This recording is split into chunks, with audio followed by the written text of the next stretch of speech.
Om Sadashiva Samarambam Shankara Sharya Madhyamam Asmadacharya Paryantam Vande Guru Param Param Ishvaro Guratmeti Murti Veda Vibhagine Vyomabda Vyapta Dehaya Dakshinamurtaye Namaha Sava Vedanta Sedanta Gocharam Tamagocharam Govindam Paramanandam Satguru Pranatosh Maham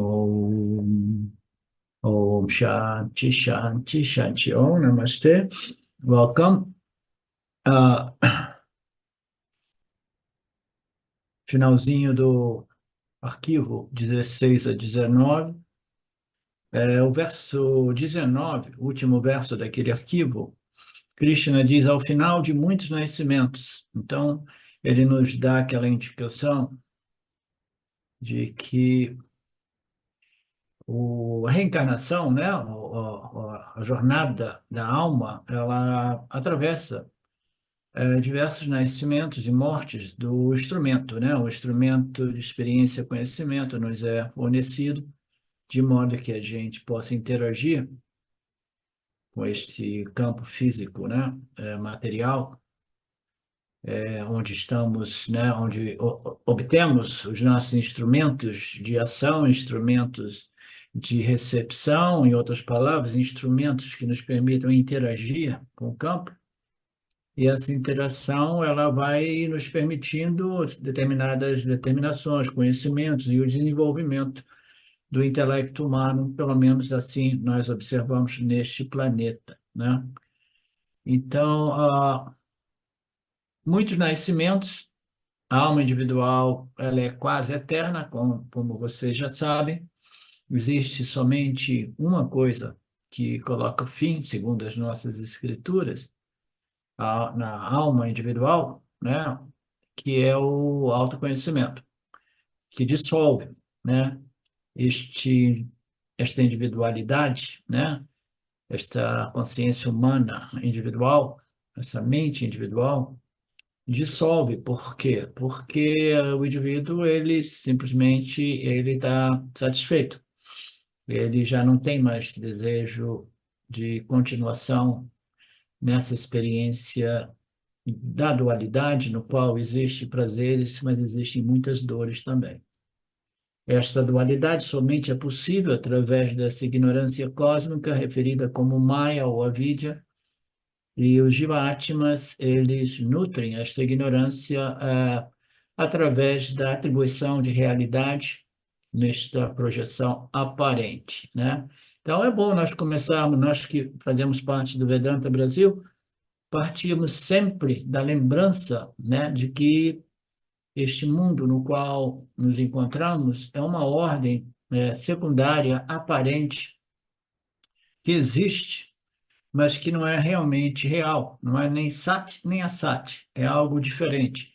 Então, não é nem existente realmente, nem não existente, mas ela é aparentemente existente, né? Ela é uma ordem chamada mítia, né? Aquilo que nem é existente, nem é não existente, mas é aparentemente existente, exatamente como os nomes e formas, né, de todos os objetos projetados nesta ordem aparente. Então, aqui nós estamos vendo a jornada da alma individual, passando por diversos nascimentos, e um homem que amadurece, é uma mulher que amadurece, no final das contas, ele perde o interesse de correr, correr, correr para ver, manter e evitar o corre-corre do samsara. Ele perde interesse em tudo isso, a pessoa perde interesse em tudo isso e se volta para mim, né? Nós estamos vendo o Lord Krishna se referindo a ele como o Criador, né? Ishvara. Todos devem, né, mais cedo ou mais tarde, transferir o desejo pelas coisas do mundo pelo desejo de me conhecer, né? Agora nós já compreendemos que no terceiro estágio do bhakta, né, da devoção, o indivíduo já não está interessado somente em haver coisas de Deus, mas conhecer, compreender o que é Deus, né? Então, uma pessoa madura, ela se volta para mim porque ela quer conhecer a minha natureza, que é o tema deste capítulo 7, a natureza de Ishvara, né? Então, este indivíduo que chegou depois de muitos nascimentos, desenvolveu esse desejo de conhecer a natureza de Deus, ele é um homem com uma determinada sabedoria, né? Essa sabedoria de que a natureza de Deus é aquilo mais valioso de ser conhecido, né? Que a natureza de Ishvara é tudo, né? Representado por neste verso como Vasudeva, que é um outro nome dado para Krishna. Então é tudo. Uma alma, esta alma, tal alma é muito nobre e é uma alma rara de ser encontrada no mundo, né? Então este foi o último verso que nós ainda precisamos concluir os seus desdobramentos, né? Ah, então, muitos nascimentos foram assumidos. O Swami apresenta o que é de relevante nessa passagem, é que o Swami apresenta um conceito muito bacana e positivo, tá? Ele diz assim, muitos, né, ao final de muitos nascimentos, né? Então, a pessoa coça a cabeça e diz assim, putz, muitos nascimentos? Nossa, significa que eu terei muitos nascimentos ainda, vou ter que ficar voltando para o samsara de novo e de novo e de novo, né? Então, o Swami nos apresenta, né, um insight muito bacana, dizendo por que que você assume que você terá muitos nascimentos ainda? Você está contando esses muitos nascimentos a partir deste nascimento, porque o ego humano sempre pensa que é o centro ou o início de tudo, né? Não, você teve muitos corpos, você teve muitos egos, todos eles pensavam que eles fossem o início de tudo, mas não, tem muita gente que vem atrás de você, né? Todos eles representando, né, entre aspas, a alma individual neste processo de continuidade de sabedoria, né, de acúmulo de sabedoria, desenvolvimento de sabedoria. Então, o Swami disse assim, por que não imaginar que este seja o seu último nascimento? Né? Isso é muito bacana. Por que a gente assume que eu terei muitos nascimentos ainda? Por que não assumir que eu estou aqui completando a jornada da alma e esse será o meu último nascimento, né? Aí alguém pode dizer, não, não, não, não, não, não, eu gosto de nascer de novo, eu quero nascer de novo, mas eu quero nascer em circunstâncias melhores, superiores, né? Num planetinha melhor, de repente. Então, mas eu quero nascer. Então, tudo bem, Ishvara é um facilitador, é um sistema, ele respeita o desejo de todos nós, né? Ele nos dá de volta aquilo que nós queremos. Não, eu quero nascer de novo, nenhum problema, né? Mas uma pessoa sábia, ela vai desenvolvendo um certo, eu acho que ontem eu citei o exemplo do algodão doce, né? A vida na dualidade, né? Ela oferece determinados prazeres, mas para uma pessoa madura, ela é mais ou menos percebida como o algodão doce. Depois de você comer a metade daquele algodão doce, né? Eu lembro quando era garoto, no final você fica, né? Nauseado com aquele algodão doce, né? Você, cansei, não, não quero mais. Lixeira ali, joga fora. Eu lembro de jogando fora diversos algodões doces, né? Então a vida vai se tornando mais ou menos assim, chega, deu, basta, né? A pessoa, ela simplesmente, não, eu quero resolver esse problema nesta vida, né? Nesta vida, não quero voltar mais, né? É uma decisão realmente que requer uma maturidade rara, por isso que o Krishna Guru está dizendo, esta sim é uma alma muito nobre, que é muito rara, né? Então, este é um insight bacana. Não assuma que você está iniciando agora, porque esta é uma distorção da realidade, né, típica do ego humano. Reconheça que você não saiba, que talvez esta seja a sua última encarnação. Por quê? Porque você chegou no Vedanta, você chegou nos Upanishads. Você não chega nos Upanishads por acidente ou por acaso, né?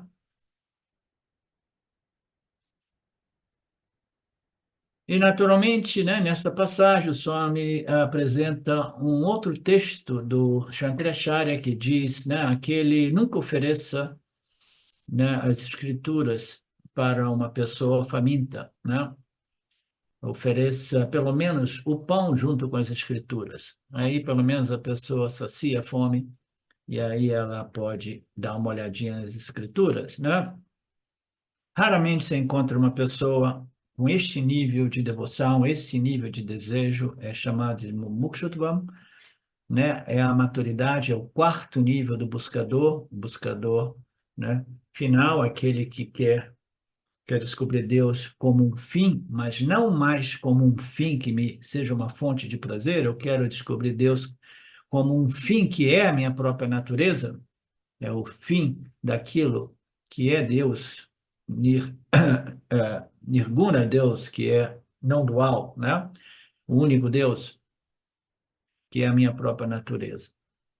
E após muitos nascimentos, a pessoa finalmente se torna um Jnani, né? Antes disso, ele passa pelo quarto nível do Bhakti, aquele que é interessado em conhecer a natureza de Deus como si próprio, né? Então, nós terminamos aqui.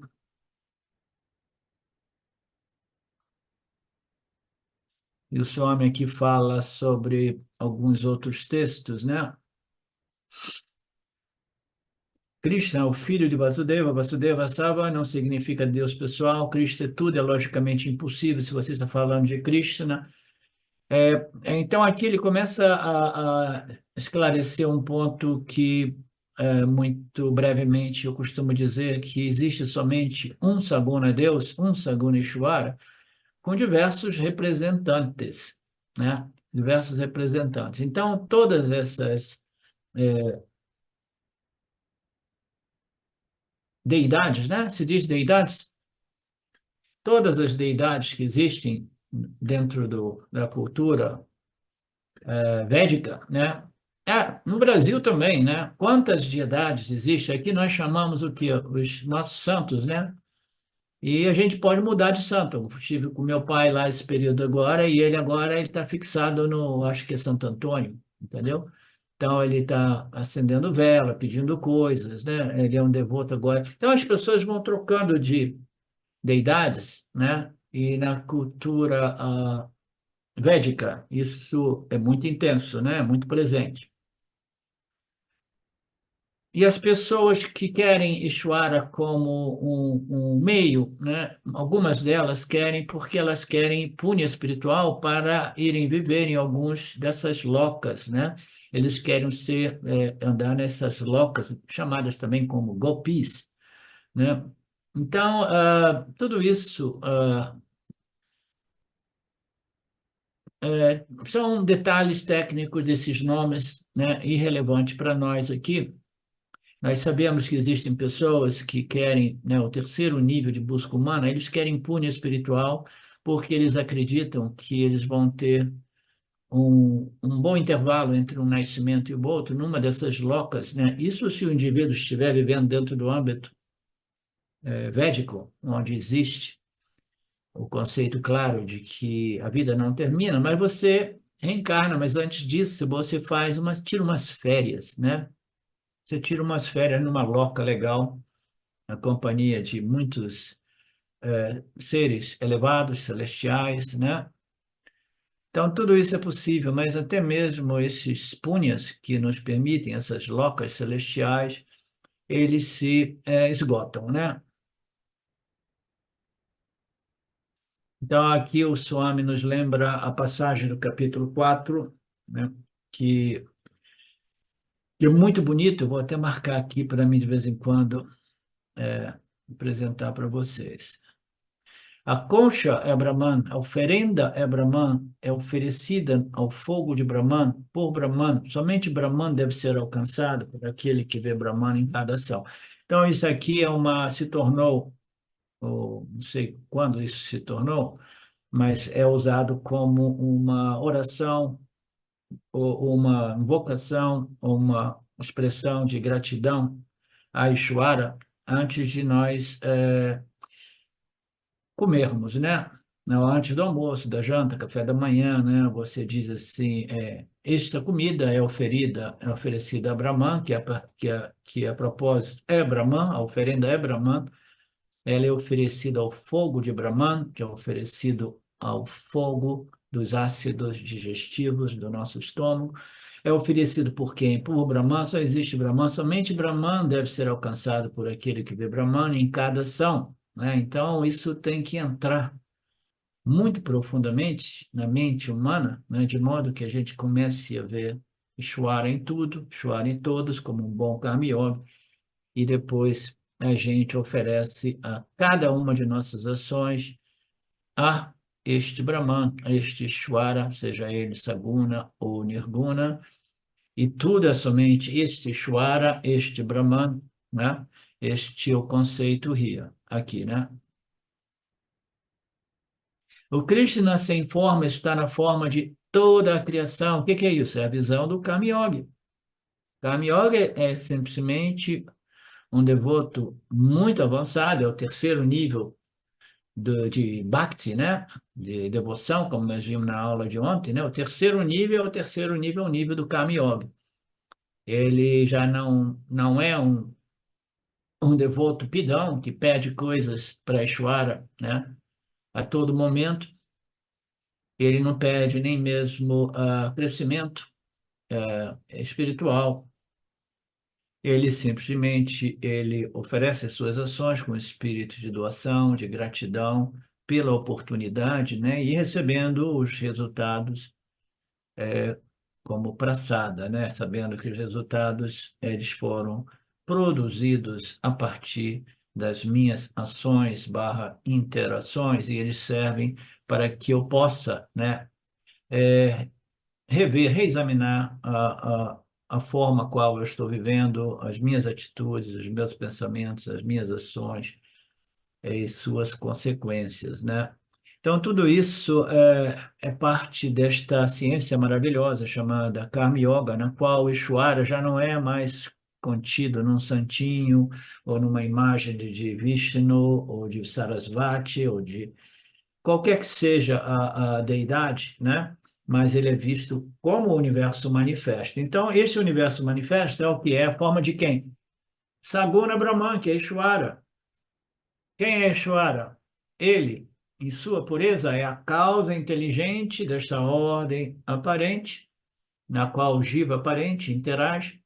Ele é a causa material e ele é a manifestação de todos os Namarupas. Os Namarupas estão sendo sustentados por quê? Pela sua pura Sattva-guna, que é a inteligência suprema, lançado, sustentado, né?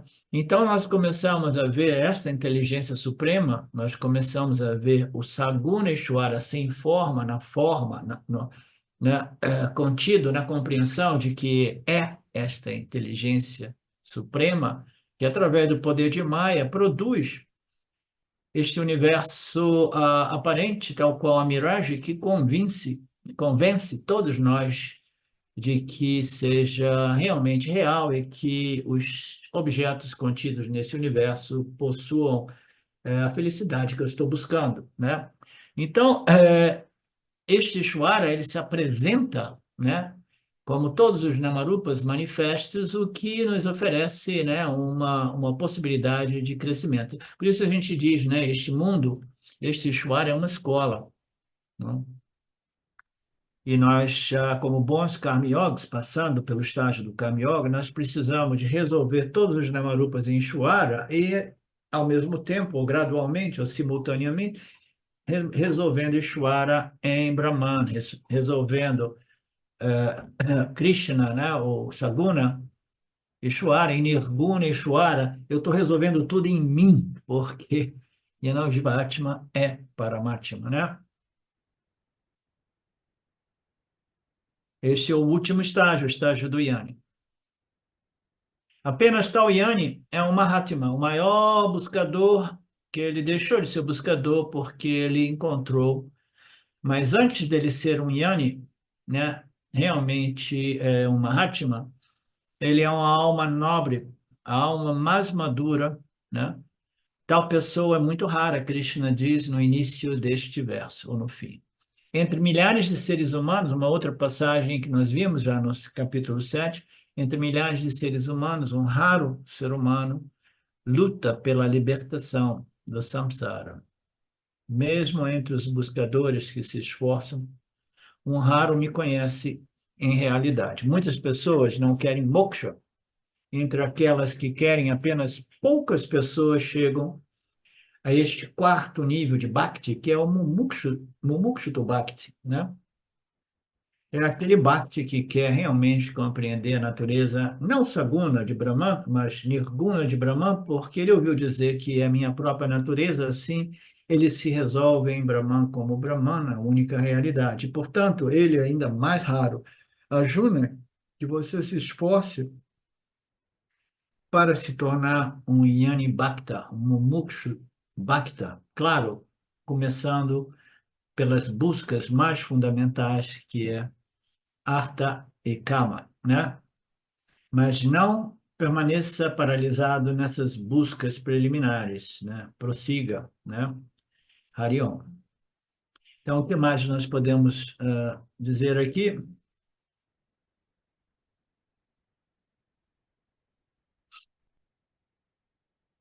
Ok, vamos passar para o próximo arquivo,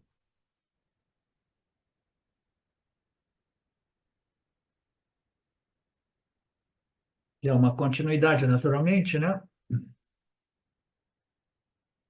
O problema do samsara foi visto entre o verso 14 e 19. O problema do samsara é que o ser humano busca somente objetos, né, ou conhecimentos a respeito de segurança, o que me dá segurança e o que me dá prazer, entretenimento, e ele busca, ele fica preso nessa busca, porque esses objetos aparentes, que nos dão uma segurança relativa e um prazer relativo, uma satisfação sensorial relativa, eles representam uma certa resolução do problema do samsara, mas só que, como nós sabemos, é uma resolução impermanente, né? É uma segurança relativa e aparente, né? Então, o problema do samsara é buscar somente artha, kama e dharma, né?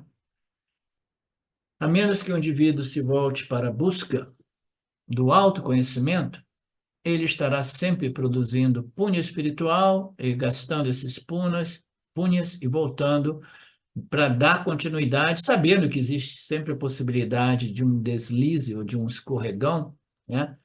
E de um declínio também. Toda a encarnação humana não nos dá nenhuma garantia que ela seja um crescente absoluto, né? Existe a possibilidade de escorregões e declínios também. Isso é muito claro.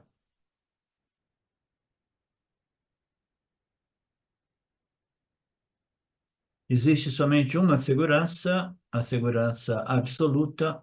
Antes de obtermos a segurança absoluta, que só é possível através da compreensão de que eu sou livre de Mitya, e Mitya é sinônimo de insegurança, quando eu compreendo a minha natureza livre, independente de Mitya como Satya, entendo somente então eu sou livre da insegurança, porque Mitya é insegurança, né? Antes disso, eu busco a segurança em Saguna e Shwara, até que a minha mente, meu intelecto esteja purificado o suficiente para compreender a natureza nirguna de Shwara, né? E depois de eu compreendê-la realmente, eu preciso reivindicar aquela natureza como a minha própria natureza, né? Não é assim?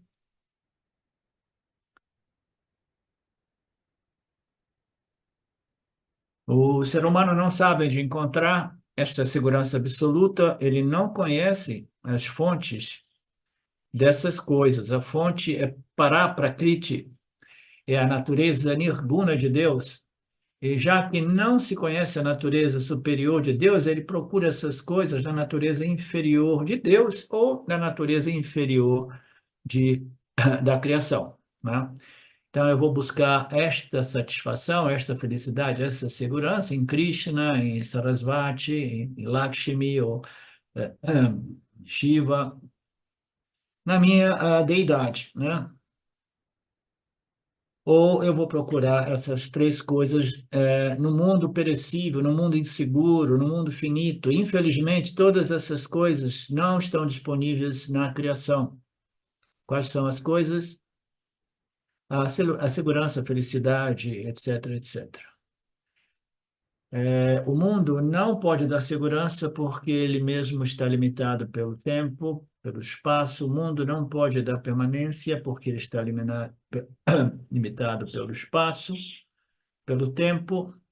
Tudo muda de momento a momento e o mundo não pode dar plenitude ou purnatvam, ou ananda, porque tudo na criação é incompleto, porque a criação ela é composta por partes, né?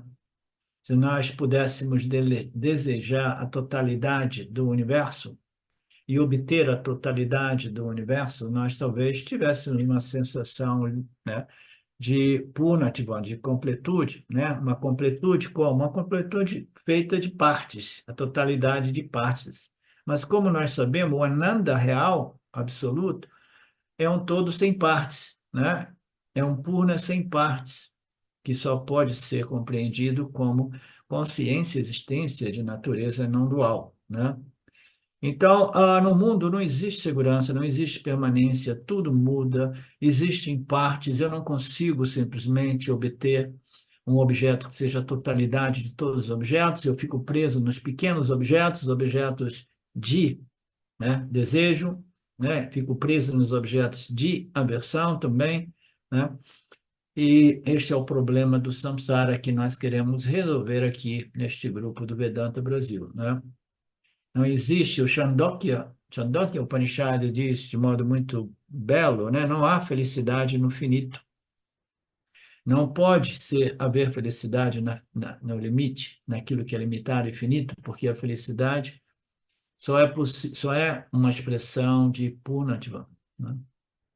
A felicidade é sinônimo de Purna, né? A felicidade que muito frequentemente é definida ou referida como Ananda, né? Ela é felicidade somente porque existe plenitude, existe uma totalidade sem partes.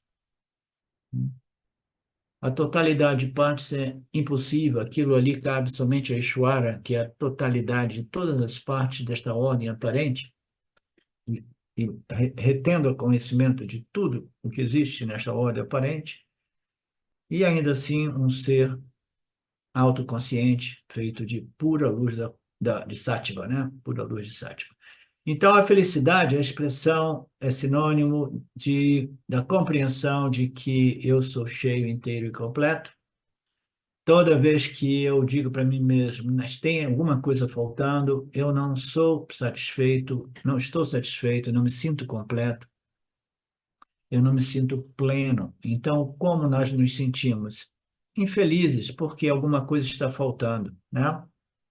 Então, a felicidade só é possível na medida que nós nos sentimos plenos. E a plenitude só é possível quando nós compreendemos a nossa natureza ananta, né? A nossa natureza ananta, que é purna, né? É um sem um segundo, é um todo sem partes, né? O infinito é o néctar da imortalidade. Outras passagens, né? O infinito é o néctar da imortalidade. Você quer obter a imortalidade? Então você precisa compreender e reivindicar a sua natureza pura, sua natureza já plena, inteira e completa, como consciência e existência. Se você compreende a sua natureza plena, inteira e completa como consciência, você reivindicou não somente a sua natureza, consciência, existência, mas a sua consciência, a sua natureza ananta, plena. E aí você relaxa, se sente completo. Toda busca humana é uma busca por uma plenitude que jamais pode ser obtida através do corre-corre do samsara. Só pode ser obtida através da compreensão daquilo que é e sempre foi a minha natureza intrínseca, absoluta, que é Ananta, a não dual, a consciência, a existência não dual. Somente esta compreensão pode nos dar o Ananda. Tudo aquilo que existe em Mitya né? É apurna, é de natureza apurna, incompleta. E isso não pode nos dar ananta. Ananta é indispensável para o autoconhecimento e moksha. Não basta compreender eu sou a consciência, eu sou a existência, mas precisamos compreender que esta consciência, existência, é e sempre foi plena, cheia, inteira e completa. Portanto, eu não vou, não posso mais correr atrás de nada nesse mundo, porque todo corre-corre, saibamos ou não, é um esforço que fazemos para restabelecer o nosso senso de plenitude, que é sinônimo de felicidade. A infelicidade e a incompletude não é natural a nós, por isso nós fazemos sempre um esforço para remover este elemento estranho, né? O corpo físico também, ele sempre faz um esforço para expelir elementos estranhos, né? E nós fazemos um esforço conscientemente, não inconscientemente, até que se torne consciente, de expelir esse elemento chamado sofrimento psicológico humano, que é uma sensação de falta, de carência, de incompletude. Nós fazemos isso através do corre-corre para ver, obter, manter, evitar, né? Tudo isso é inconsciente.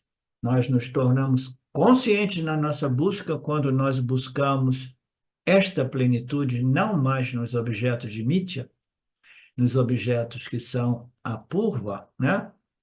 A purna, mas nós buscamos em nossa própria natureza purna, em nossa natureza ananta. Ali a busca é direta, como eu digo, né? Direta, e ela é absolutamente consciente, né? Eu estou buscando o quê? A remoção deste elemento que produz esse sentimento de incompletude, inadequação, insatisfação, né? Tristeza, né? A problemática da doença do samsara.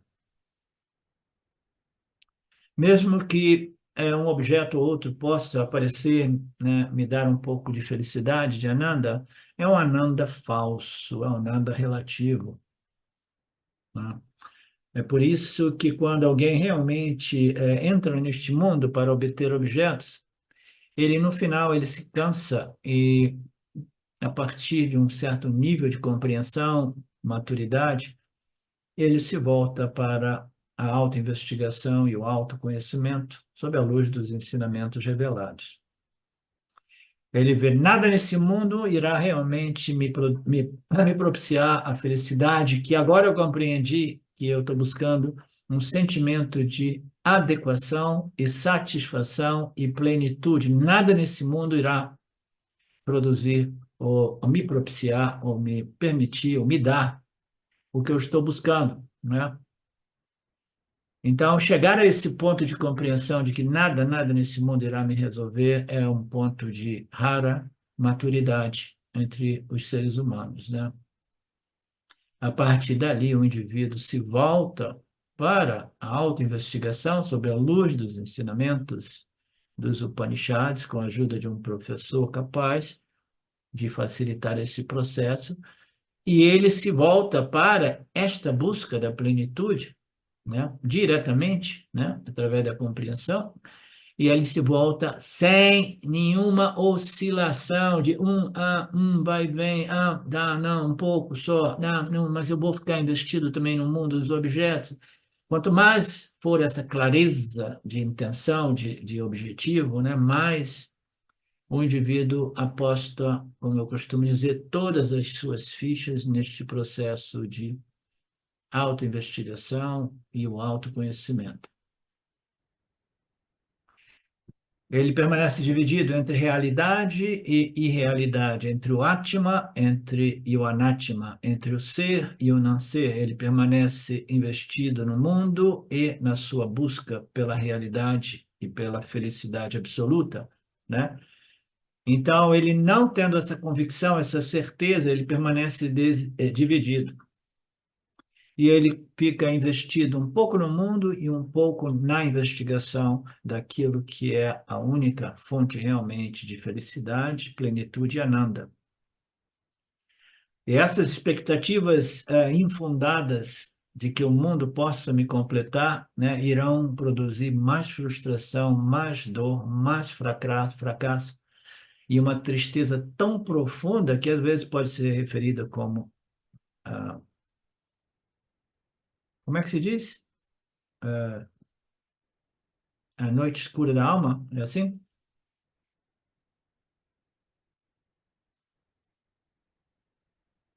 É isso? Sim, professor.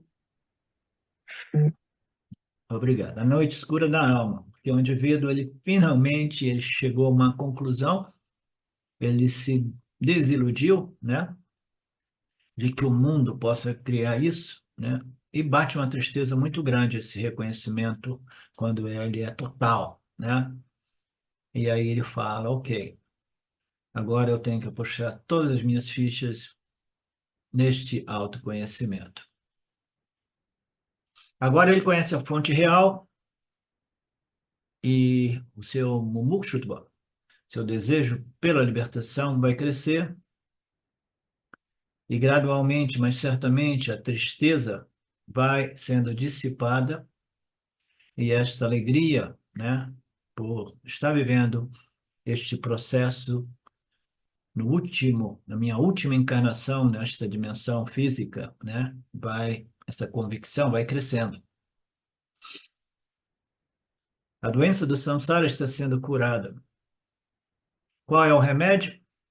O remédio se inicia, né, como um espírito, uma compreensão que produz um espírito de devoção ao Criador. Tudo é iniciado através da compreensão de que existe um Criador. Naturalmente, nós compreendemos que é um Criador aparente, que criou uma ordem aparente, na qual o Jiva aparente deve se tornar um Bhakti aparente, de modo que gradualmente ele possa desenvolver um intelecto aparentemente muito satívico e refinado e purificado, de modo que esse intelecto preparado e refinado possa compreender a realidade absoluta dentro da realidade aparente, que é o substrato da realidade aparente. Então, ele inicia com o reconhecimento de que existe Deus, ele se torna um devoto de Deus, esta devoção vai purificando, vai dando um sentido, um senso, uma sensação de segurança, uma sensação de mais permanência, né? Que vai crescendo na medida que o Bhakta se torna um Bhakta sempre mais maduro. Assim, nós vimos que Krishna dividiu os bhaktas em 4 tipos, eu não vou repetir a aula de ontem, né? Então, somente o quarto bhakta, aquele que compreendeu que Deus é a sua própria natureza, e agora ele quer compreender e reivindicar isso como um fato, né? Todos esses devotos, né, o verso 18 que nós vimos recentemente, todos esses devotos são realmente nobres. No entanto, o homem sábio, o mumukshu, né, o mumukshu, o bhakta mumukshu, né, o mumukshu bhakta, é o mais sábio entre os devotos. Ele sou eu mesmo, porque ambos nós, né, compartilhamos a mesma natureza essencial, né? Ambos somos Satitananda. Então, este homem sábio, que não é diferente de mim mesmo, este é o meu ensinamento final, encontrado no final dos Vedas, nos Upanishads, no Vedanta, porque com uma mente firme e purificada e preparada, ele se voltou a mim, ele se afastou do mundo, se voltou a mim, porque eu sou o único objetivo, né, elevado que irá liberar o indivíduo desta condição humana.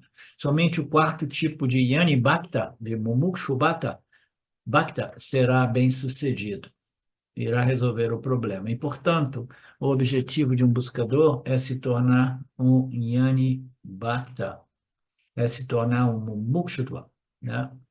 Aquele que tem um desejo intenso por compreender que a sua natureza e a natureza de Deus são idênticas, né?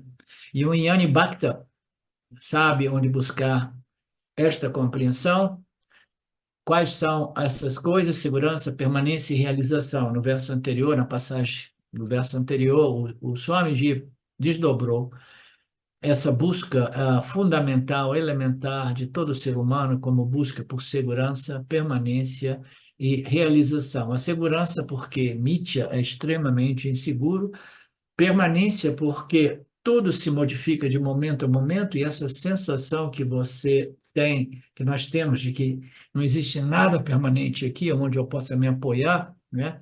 Cria ainda mais insegurança, né? Então, nós buscamos aquilo que possa ser sólido, permanente, que nos ofereça segurança e que me propicie a realização. A realização vai para a sensação de eu estar completo, realizado, pleno. Ananda, isso leva tempo, ou não leva tempo, depende desta linha temporal, se o tempo se inicia agora neste nascimento, ou se o tempo está se concluindo neste nascimento, que é o que eu espero seja o caso de todos nós no Vedanta Brasil. Inicialmente, uma pessoa não pode se tornar um Jnani Bhakta, ela tem que passar por alguns estágios, do mesmo modo que uma fruta ela não amadurece instantaneamente, ela precisa passar por determinados estágios, né? Ao final de muitos nascimentos, foi o último verso, né? A pessoa chega a mim e esta pessoa é rara.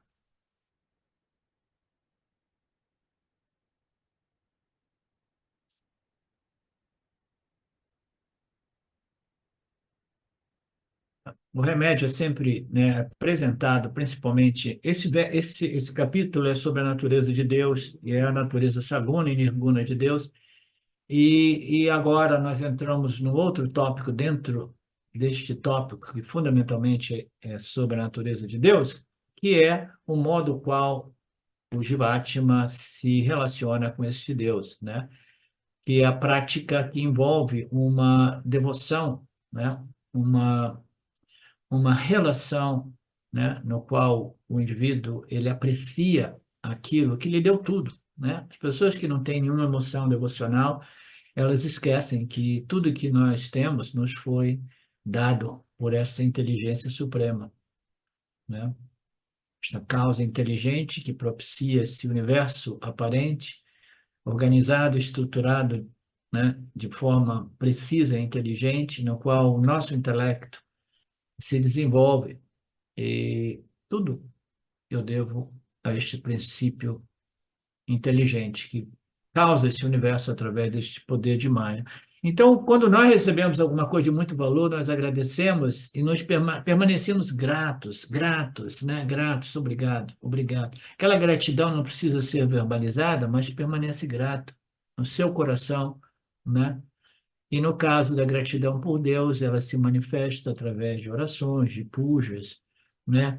E até mesmo ela se manifesta, no caso do Karma Yoga, se manifesta através dessa atitude silenciosa que produz uma alegria, satisfação e pacificação na mente do indivíduo, no coração do indivíduo, que é o espírito do Karma Yoga, de saber que tudo está na perfeita ordem de Deus.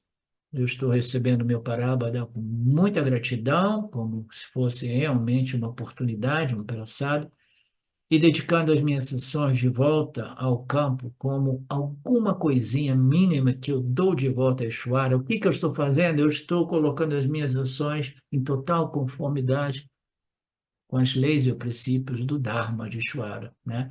Então, a prática do Karma Yoga é a prática mais elevada, né? É a devoção mais elevada, que não requer pujas, não requer orações, é simplesmente uma compreensão, uma atitude silenciosa no coração do indivíduo que purifica o complexo corpo, mente e sentidos de modo mais acelerado possível e vai encontrando assim, desenvolvendo assim, né, traçando assim a saída do samsara. Agora nós estamos entrando num outro tópico. Esse tópico aqui é menos relevante, mas a gente vai dar uma curtida neles. Eu vou me eu vou elaborando um pouco aquilo que eu considero mais relevante em tudo isso aqui. O verso 20 diz: governadas ou compelidos pela própria natureza humana aparente das vasanas e, portanto, privados de discriminação, né? por vários desejos finitos, os outros recorrem a outras divindades, adotando várias disciplinas, né? Então, o que o Krishna está dizendo? Está dizendo que entre os bhaktas, né, existem aqueles que são os bhaktas, né, pidões, os bhaktas menos sofisticados, né, mais básicos, simples, rudimentares, como queiramos, né? A natureza deles é assim, né?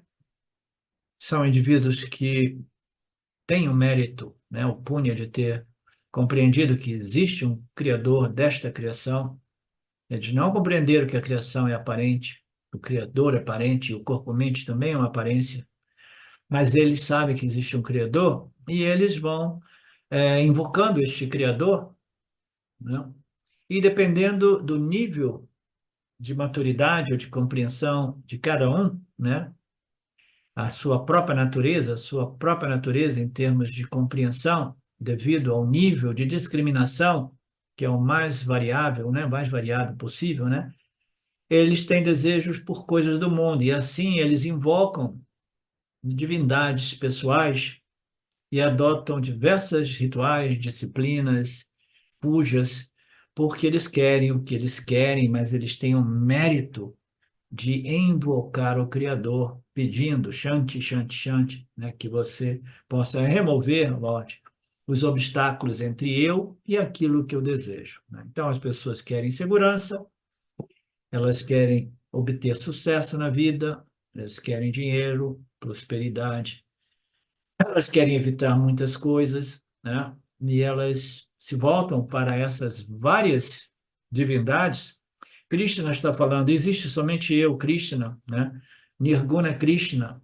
Eu apareço para vocês, indivíduos com discriminação inferior, né? Apareço para vocês como Saguna Krishna. Saguna Krishna, eu sou essa entidade que vim aqui para restabelecer o Dharma e eu estou convocando a Juna a participar devidamente, né? Então, para aqueles indivíduos que não compreenderam a minha natureza como Nirguna, Krishna, e nem mesmo a minha natureza como Saguna, Krishna, né? Esses indivíduos irão buscar outras deidades, outras divindades, né? E vão adotar muitas práticas, disciplinas devocionais, práticas de rituais, ritualísticas, né, etc. Por quê? Porque elas querem coisas do mundo, falta discriminação ali, né? São privados de discriminação, elas têm desejos finitos, desejos por coisas do mundo.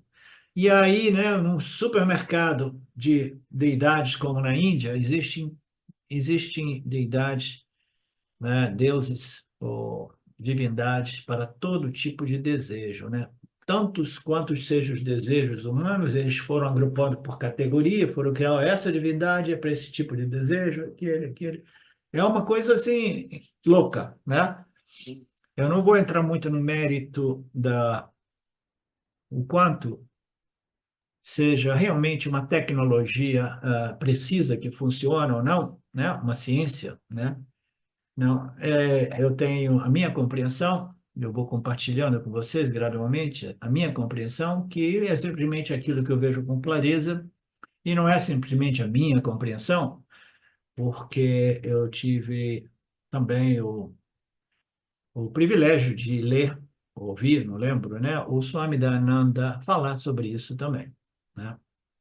Então, as pessoas de pouca discriminação, seguindo a sua natureza, a natureza de quê?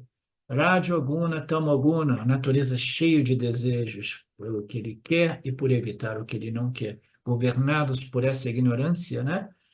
Privados de discriminação, eles buscam coisas finitas nesse mundo, como coisas e pessoas, mas outros e outros, e assim eles, né, que não são os outros. Aquele outro, no verso anterior, estavam falando aqueles que se voltam a mim, são pessoas raras, e agora ele se refere a esse como os outros que estão correndo atrás de coisas, e eles se recorrem a outras divindades, né, e fazem todas essas disciplinas.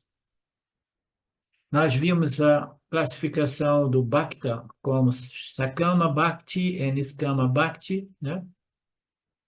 foi a divisão mais básica, fundamental que Krishna apresentou, né? Nós vimos na aula passada, né? O Sakama Bhakti tem as vantagens também. E tudo depende do nível de maturidade do indivíduo, né? Krishna falará agora sobre Niskama Bhakti e também as vantagens de Niskama Bhakti. Portanto, temos um estudo de comparação e contraste entre Sakama e Niskama Bhakti. Agora, qual o significado geral dessas duas palavras, né? Bhakti, nós sabemos, significa um sentimento sublime de gratidão e devoção por aquele princípio que me propiciou tudo, me deu tudo, né? Inclusive os momentos de dor, dores essas, as quais eu também era responsável, né? Por elas. Então, aproximadamente, né, é uma atitude de devoção, o Bhakti, e o ato de adoração vão juntos, né? Então, Bhakti é uma devoção e uma adoração, devoção, adoração para com o Criador, né? Isso é chamado de Bhakti, né? Sakama Bhakti significa usar Bhakti como um meio para obter o que eu quero. E, naturalmente, Niskama Bhakti, como nós vimos na aula de ontem, é usar a Deus, o Ishvara, né, um Bhakti que usa Deus como um fim e não como um meio, né? Então, entre as duas categorias de Niskama Bhakti, existe aquele que quer Ishvara, porque este relacionamento entre a criatura e Ishvara ele desenvolve, ele produz, né, uma fonte de muita alegria e satisfação no coração do devoto, né? O devoto dualista, assim, que vê Ishvara, ele vê Deus, ele adora Deus, e ele vai desenvolvendo uma alegria interior, né, originada desta inclusão de Deus na sua vida. Por que que existe esta adoração e essa alegria no coração do devoto, né? É porque quando você percebe que o mundo é inseguro e que o mundo não nos dá nenhuma estabilidade e segurança, você se volta para a religião, você se volta para Deus e você começa a se sentir mais seguro. Se essa segurança existe realmente ou não a partir desta relação devocional com Deus, isto é secundário, tá? Se eu, através desse relacionamento com Deus, eu vou ser beneficiado, literalmente, né? Sendo protegido e conseguindo o que eu quero realmente, isto é secundário e irrelevante, né? Para o propósito desta aula de hoje. Mas permanece o fato que, na medida que eu transfiro, né, a minha dependência nos objetos do mundo para um Criador, aquilo automaticamente ele pacifica a mente do Jiva-Atma, né, da criatura, porque agora eu me sinto mais seguro porque eu integrei Deus, o Criador, na minha vida. Você ouve, né, os devotos aí no Brasil, das igrejas evangélicas, outros, agora, né, agora eu integrei, eles não falam integrar, né? Agora eu trouxe Deus para minha vida, agora eu sou feliz, isso, aquilo. Eles se sentem mais felizes mesmo, entendeu? Através da noção de que agora eu sou seguro porque eu entreguei a minha vida nas mãos de Deus e eu tenho uma convicção de que Deus está me protegendo. Deus irá me dar aquilo que eu estou querendo. E aí abre um espaço para uma infinidade de entidades, de pessoas, né, oportunistas que vão lá explorar esta devoção desses devotos, né? Qual o significado dessas palavras, né? Sakama, nós vimos, Niskama é uma devoção superior. Eu amo a Deus porque é a única fonte de segurança. Eu não amo Deus para que Ele me dê isso ou aquilo. Eu amo Deus porque realmente a minha felicidade ela é inerente neste amor que eu sinto, este amor devocional que eu sinto por Deus. Ele enche, ilumina meu coração. E o último nível de Niskama Bhakti é o do Yani Bhakti, né? Que nós vamos ver mais em detalhes aqui na frente. Assim, a atitude de devoção e o ato de adoração estão juntos. Um utiliza Deus como meio para ver coisas, outro utiliza Deus como um fim por si, porque a Deus agora é a minha fonte de segurança, a minha fonte de prazer e alegria. Eu vou para a igreja porque lá eu saio de lá sempre com o coração cheio de felicidade, eu saio em paz, a minha vida foi entregue a Deus, eu não me preocupo, né, etc, etc. Então, tudo isso é parte deste processo religioso que mais tarde precisa se desenvolver para se tornar um processo religioso espiritual, como nós vimos na aula de ontem, né? Os objetos finitos são classificados como Dharma, Artha, Kama, né? Buscas, né? Purushartha é busca humana, né? Dharma, Artha, Kama, né? Desejos e segurança e Dharma. Artha significa que todos os tipos de riqueza, etc, etc, isso nós sabemos, né? Todas essas são metas finitas relativas à segurança e à satisfação. A pacificação é relativa e impermanente. Elas se esgotam, né? Elas vêm e vão e elas são defeituosas também, até mesmo a felicidade e alegria, a segurança experimentada pelos religiosos que vão à igreja, né? E que acreditam que realmente Cristo seja o Salvador, que Cristo seja a proteção deles, né? Kama significa os prazeres, entretenimento, prazeres sensoriais, como eu costumo dizer, mas tudo isso são metas finitas, isso tudo é passageiro, impermanente, termina, e não somente isso, é uma satisfação defeituosa. Dharma significa todas as formas de punha, e aqui o Dharma é apresentado como o Dharma, o punha religioso, que irá propiciar umas férias, né? Um período de férias numa dessas locas superiores, né? Após a morte, né? Então, existem essas outras ordens. Eu não entro no detalhe de tudo isso porque o esoterismo, o misticismo, é realmente irrelevante no Vedanta, no que tange ao autoconhecimento e moksha. A morada dos sábios, dos santos, né? Celestiais, dos anjos, né? De acordo com Shastras, todas as lojas superiores são de natureza finita, isso que é importante. A Swami só está falando dela para poder acrescentar que elas também são buscas finitas, né?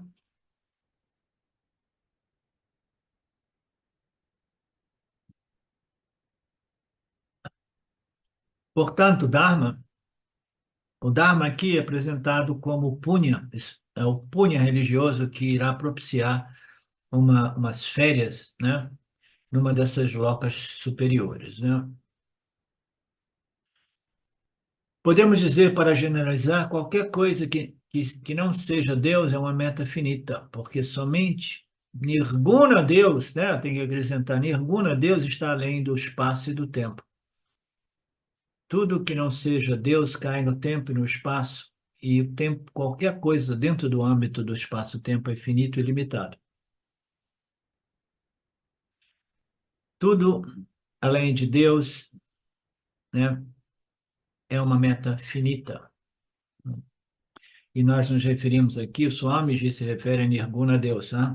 Para acrescentar. Assim, podemos acrescentar objetivos finitos de diferentes formas. Em Kata Upanishad, todas as formas são prazeres imediatos, são prazeres finitos. Se você tiver que colocar em linguagem religiosa, tudo que não seja Deus é uma meta finita. Se você quiser apresentar em uma linguagem espiritual vedântica, todas as coisas materiais são objetivos finitos, e como nós sabemos, até mesmo a ciência claramente sabe que matéria, que energia também é matéria. Então, a busca por experiências, né, energéticas em locas, né, interdimensionais, são objetivos materiais. o materialismo esotérico, o materialismo místico, o materialismo espiritual, como às vezes eu gosto de colocar. É materialismo, tá?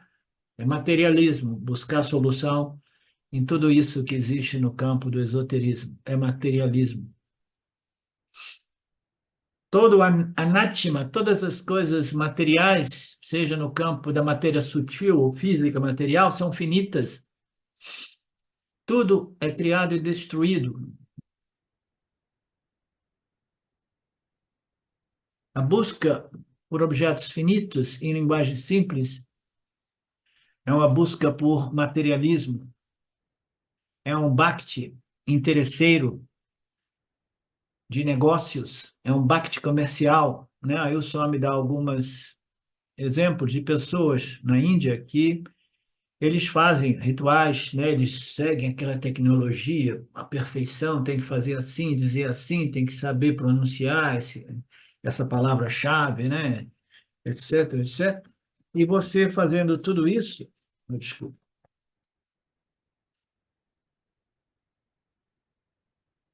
e você fazendo tudo isso, você vai obter o resultado, se for feito realmente bem, né? Aí as pessoas falam, olha, eu estou com uma doença terminal, eu quero me salvar, estou fazendo tudo isso e eu estou oferecendo, né, ah, 100 mil reais, 100 mil rupias, digamos assim. 100 mil rupias é pouco dinheiro, mas 1 milhão de rúpia, né, para me ser curado por essa deidade, né? Mas em vez dele dar o dinheiro já para o ashram, que representa aquela deidade, que é a casa daquela deidade, porque também tem isso, né? Cada templo, ele assume uma deidade desse. Venham, venham todos, aqui vocês vão obter o que vocês querem, né? Em vez de dar o dinheiro para o dono do ashram lá, eles deixam no quartinho do puja deles, dizem assim, se eu me curar realmente, aí eu levo o dinheiro mais tarde. Mas primeiro eu quero os resultados, né? Então, é o Bhakti de negócios, são pessoas comercialmente, né, voltados à troca, né?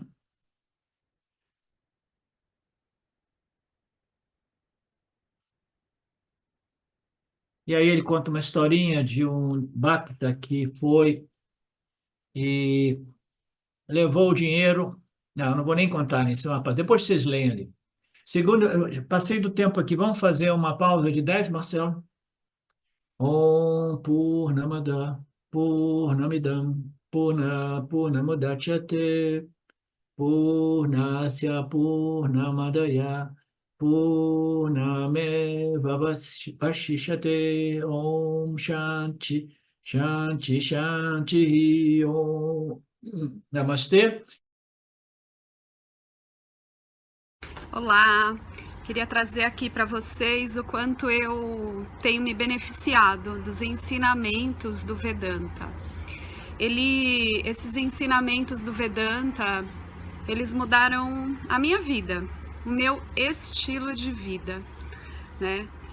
A partir de uma compreensão sobre Jagata, o mundo, sobre essa pura inteligência, Ishvara, sobre o Jiva, né? A mente, o funcionamento, sobre a aplicação do Karma Yoga diariamente na vida, o quanto isso beneficia a purificação da mente, né? Para poder daí acessar aquilo que é mais valioso. Aliás, eu diria sem valor estimável, inestimável, né? Uma riqueza profunda, que é a compreensão sobre os ensinamentos de Satya, a consciência, a existência ilimitada que sou. Bom, eu sou uma aluna de Vedanta, desse grupo, Vedanta Brasil, que iniciei a jornada, estou no começo da jornada, mas essa jornada seria impossível sem o apoio diário de um professor qualificado, o professor Arlindo Nagar, nosso professor, que dedica a sua vida, que dedica as batidas do seu coração exclusivamente para o ensino do Vedanta.